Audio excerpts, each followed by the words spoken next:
Vous avez été devancé, Frédéric. Oui. C'est M. Il aime les cornflakes. Eh ben, il l'a dit. Eh bien, on lui doit, entre autres, Oui. les cornflakes. C'est Oui. le docteur Kellogg. Kellogg. John Kellogg.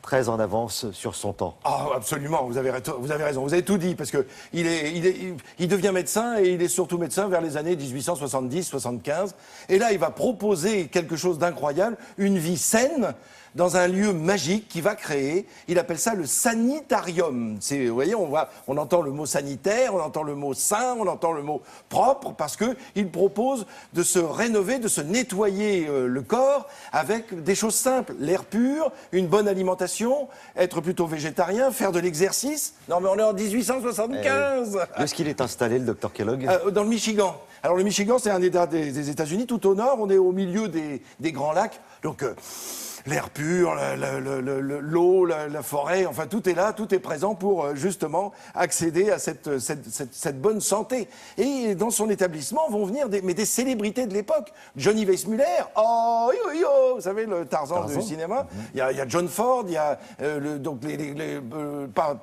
Henry Ford, pas John, Henry, le constructeur automobile. Il y a même Sarah Bernard qui vient y faire un séjour. Enfin, c'est dire si vraiment c'est éclectique et très connu du monde entier. Alors je vous propose de regarder des images. D'abord, on va voir la bonne tête du docteur, du bon docteur, puisque c'est John Kellogg, le voilà. Ça s'écrit bien K-E-2-L-O-2-G. Il n'est pas tout seul dans sa vie, puisqu'il a un frère qui l'accompagne partout, qui s'appelle William Kellogg. Et ce sont ces deux frères qui vont imaginer une nouvelle façon de se nourrir. Et alors surtout au petit déjeuner, parce qu'ils trouvent, regardez, alors évidemment, il y a des images qui sont assez, c'est presque burlesque, parce que... Le pédiluve. Ah, le pédiluve, à sa façon. À sa façon, oui. Et au petit déjeuner, ça peut quand même être troublant.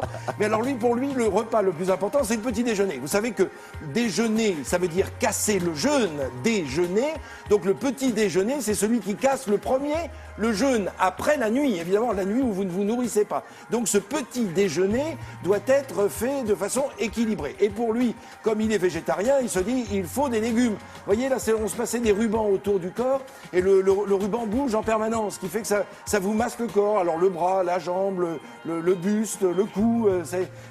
Alors voilà, il y a des exercices comme ça un petit peu étranges, un petit peu bizarres. Mais cet homme, voilà, va imaginer avec son frère de cuisiner d'une certaine façon le blé dans un premier temps, et puis dans un deuxième temps le maïs. Et il va créer, sans le vouloir, un peu accidentellement, ces flocons de maïs, parce que cornflakes, ça veut dire flocons de maïs, et ce sont ces flocons de maïs qu'il va proposer à ses patients, entre guillemets, pour le petit déjeuner, en rajoutant du lait, comme on le fait encore aujourd'hui. Et évidemment, ça va plaire, non seulement le goût va plaire à tout le monde, ce qui va séparer les deux frères, William et John. Alors, William n'est pas médecin, lui. John est médecin, mais pas William. Et ce qui va les séparer, c'est que William dit, mais dans la recette que l'on va vendre au grand public, il faut qu'on y rajoute du sucre pour qu'il y ait un meilleur goût. Mais comment? Le sucre, trop dangereux, dit le docteur John Kellogg. Alors voilà comment ils vont se séparer, créer chacun leur propre société de production, regardez quelle élégance pour prendre son petit déjeuner quand même. On a l'impression qu'on vient de filmer chez vous. C'est quand même fou, ça.